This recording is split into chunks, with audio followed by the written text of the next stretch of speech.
Il est temps que enen ɓeroɓe yen change mentalité. Il est temps que enen ɓeroɓe yen jonnedir juuɗe. Il est temps que enen ɓeroɓe ye woni solidaire. Hande si debbo goto wirtama ko rewɓe fof wirta. Parce que ko debbo goto ko jogi konko yaltina konka yaasi ko ɗum rewɓe fof jogi. E worɓe ɓe fof koye nder ɗum ɗon kadi ɓe yalti. Koye nder ɗum ɗon wona fijirede jiidore kadi. Donc hande si debbo goto wirtama hare ko rewɓe fof wirta. Si debbo goto wirtama ka réseaux sociaux ɗo ko rewɓe fof duwa dartade jonnidira juuɗe condana dénonça ko waɗi ɗo kon par ce que haray koye fof wirti. E kala noon gorko teddinɗo biro mum teddini yayiraɓe mum neniraɓe mum tosoko ma mawɗo teddini bandirawo muɗum ɓiɗɗo mum jiwo sutenata yimɓe waɗayɓe sugaɗi piiji par ce que yimɓe waɗayɓe sugaɗi piiji ɓe anda valeur nene maɓɓe ɓe yejjiti koye nder ɗum ɓe yalti. Donc yimɓe ɓe Allah itti barki e muɗum ko yimɓe huɗaɓe jillaɓe hoore meɗen enen barkinaɓe ɓen. Donc haray si sugaɗi piiji waɗi ka réseaux sociaux en fof yiɗen duwa dartade condamné ko hombo hande innata min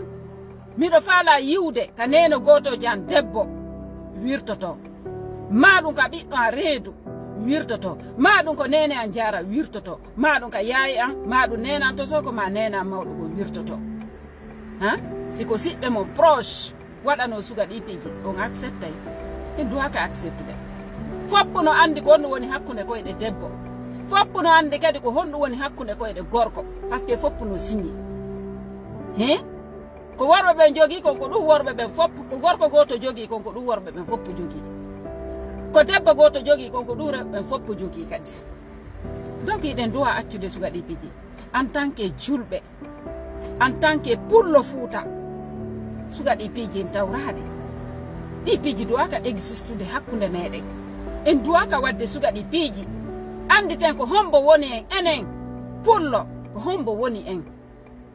ko honɗum finuɗen tawɗen ko sugaɗe golle ɗo ka ko juulugo rewa Allah ulanɗo hoora juula moƴƴo e jama on itta sadakaji hande ɗin piiji ɗon fof acce hande golle men ɗe fof kono mbuuɗi heɓoro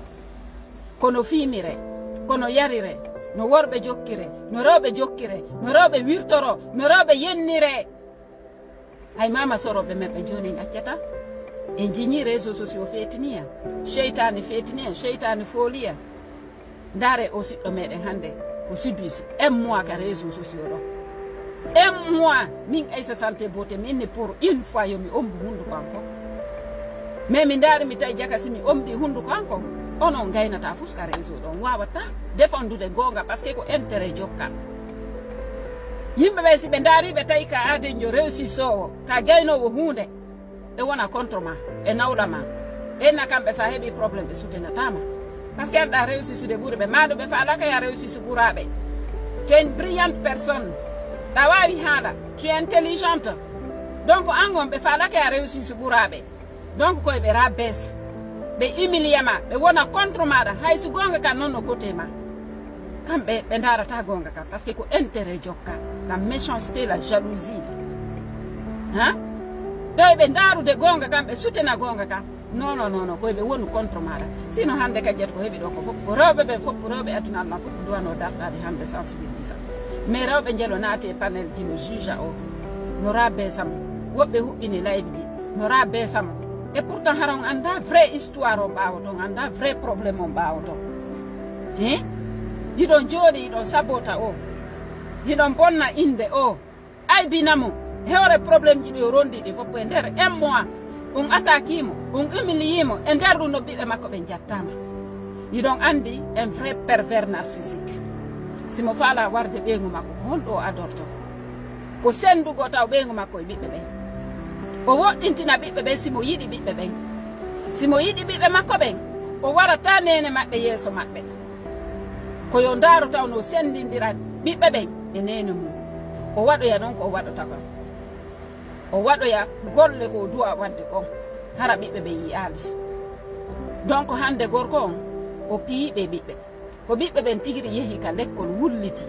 inniɓe maltraité de ka suudu donc ɓe ndaari pelletti wi ɓiɓɓe ɓe no maltraité gorko on tigiri reconnaissy yeeso social on ko kanko wonno piide ɓe ɓiɓɓe o reconnaissy ko honɗum wonno bittu makko piigo ɓe ɓiɓɓe koye ɓiɓɓe ɓe yaw wullito ka l'école ɓe jatta ɓiɓɓe ɓe heddodomo kanko tun e debbo on ka nder suudu ɓay ko kamɓe ɗiɗo wondi ka suudu ɓe seedi mais ɓe ka suudu par ce que suudu no hakkude maɓɓe gorko on faalaka yeyde suudu gorko on faalaka o debbo e heɓugo ɗum ko soit o feetinamo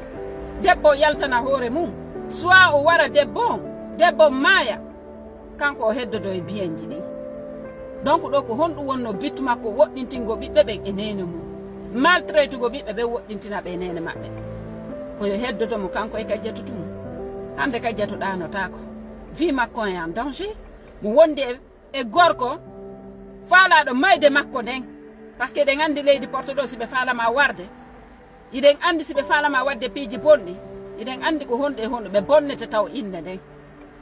ɓe bonnama inde nden ɓe bonna gonga ma ka yeeso laamu ngu ɓe yeyrante ƴoyre ɓe seya bonnugo taw inde ma nden déprimama ɓe waɗama piiji hande ndaare ko kajjatu sibisi kon o duñi o ya escalier jo koynga makko nga heeli o piyeymo o yennaymo o aybinimo o waɗi o ya feetuɗo yeeso laamu ngu ɗum ɗo marsali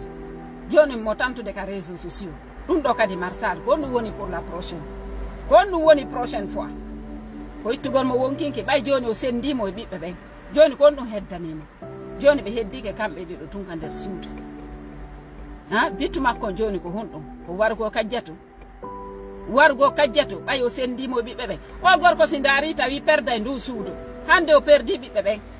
janggo so daari o tawi ndu suudu ɗo au final o wawali réussisude ko falano kon hande o perda e ndu suudu ɗon sikkude gorkon préféraki yawgo kaso kajjatu yaha ka berɗe suundu wona ka inde ɓiɓɓe ɓen par ce que o woɗɗintini ɓiɓɓe ɓe nene makko e nene maɓɓe ɗon andi ko ɗum woni arde ɓaawo toon ɗon andi ko ɗum kajjatu woni sibisude e nder o acharnement ko waɗɗo e hoore kajjatu fof e nder ɗum ɓiɓɓe makko ɓen jattama goto e moɗon heɓali courage windangol mo ka messagére posamo question anda vrai histoire makko o suusali wolde ka réseaux sociaux ɗo saabu famille ji ɗin saabu piiji buyno toon saabu ko waɗi sibisude kon onon jooɗi kon wowli ha o haari pano adama e ñaamu ha haara mais to wowlu ha o haara wattane yiila son combat e goɗɗum combatte fi gonga oton combattu fi fenade fi vue fi abonné fi heɓugo ko ñaamon ton waɗu ɗum ton utilise histoire goɗɗo fi heɓugo vue son jiwdana e gonga kam jiwdana e gonga kam woton ɓannutu goɗɗo fi heɓugo vue mi fanno ka ukkade o probléme mais wo potto ko haka gimba piiju gono toon mi mara choix ko yimɓe ɓe ñan contacte tan ɓenna fof kemi ukko par ce que ko min tu wawata laɓɓinde piiji ɗi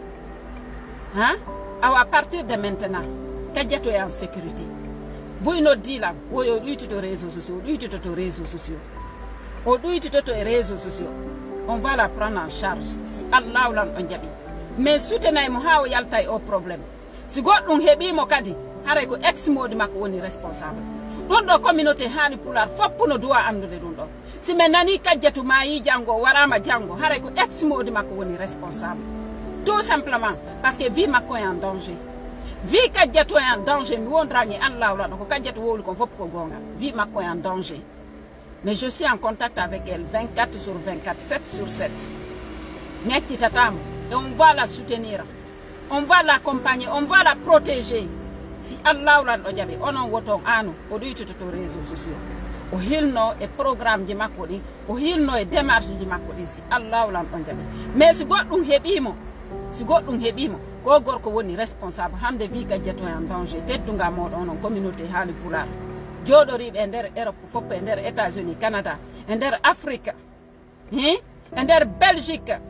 ɓay ko toon o hooɗi teddunga moɗon wi kajjato en danger ko lero duwaɗen dartade kala faalaɗo mo wallitade e contact en ka privé ko WhatsApp an contacté lan soutenir mo maximum o heɓa feere no waɗira démarche ji makko ɗi o yalta e o probléme fi Allah ne naɗo e woti annabijo sofugo wonki makko ki hettaɓe ɓeɓe no ɓuuri accugol mo ɗo o maaya immoɗen dartoɗen cotise fino fure makko nattire bindema o makko ɓe immoɗen dartoɗen avant que ça soit trop tard.